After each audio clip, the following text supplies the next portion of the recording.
Dragon that we've built here at E3. It's awesome. We wanted to give all the fans and the audience at Game Trailers and Spike a sneak peek. All right, cool. Here we go. This is Skyrim. It looks beautiful. Here it is running on the 360. It is a huge, epic fantasy game where you can be who you want and do whatever you want. We're really, really pushing the hardware. We've rewritten all the graphics, all of the gameplay this go-around, and we just want to fill a world with detail. All the little things. You can look at these plants, so micro detail, macro detail.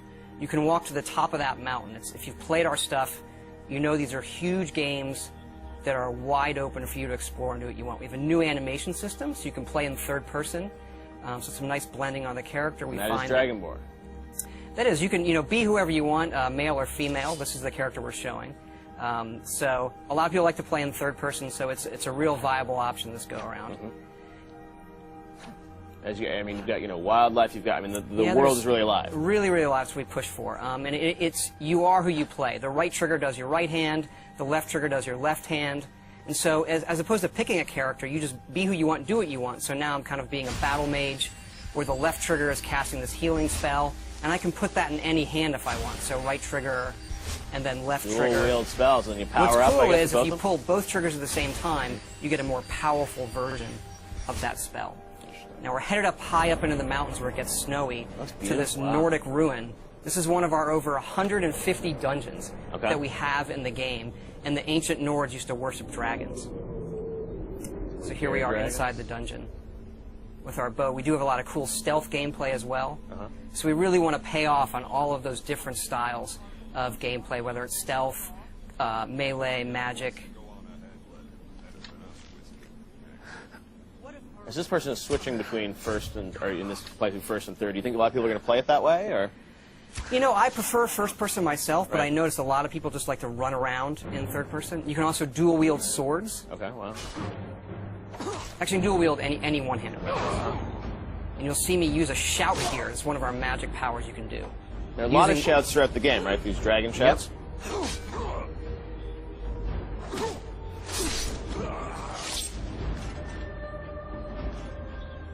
And up here we're seeing the undead, the Draugr, who live in this Nordic ruin.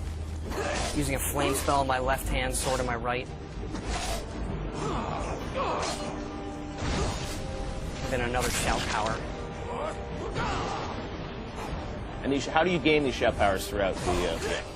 You'll see some of that coming up, actually. But you learn the words, and then you have to unlock the ability to use them. So you learn these words of power in the dragon language. And the dragons in the game are a big feature, and when they're doing things, they're using the words as well.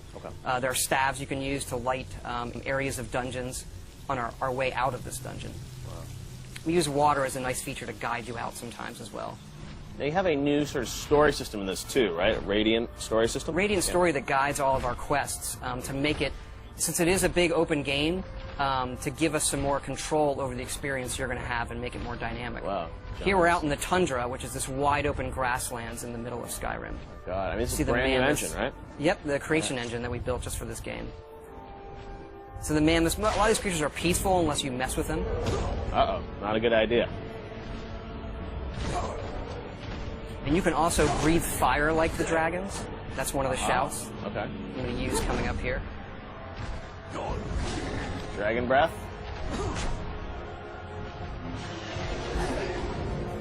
Aha.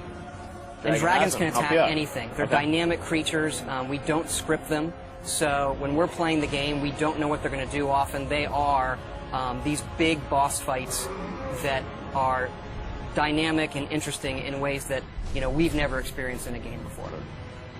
Now, I read a rumor online this week that the game is over 300 hours, or you can spend at least 300 hours in the game. There is at least 300 hours in it. We kind of have stopped counting. There's so much stuff in this game. Oh, and here's a battle with the non-friendly dragon. Kind of getting some help from the guards of this tower here.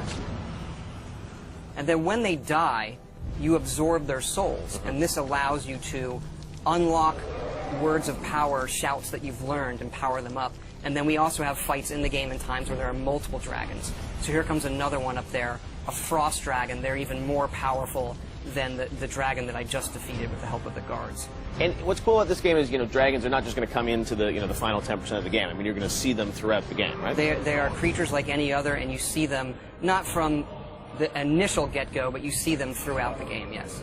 I was reading your character sort of starts this game. You're on your way to your execution. Is that true? You are being led to your execution. This is another shout there, Storm Call.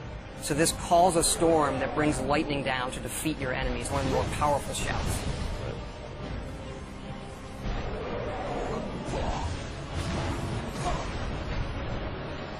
And then once the dragons get hurt enough, they can't fly, and they'll either land or they'll crash.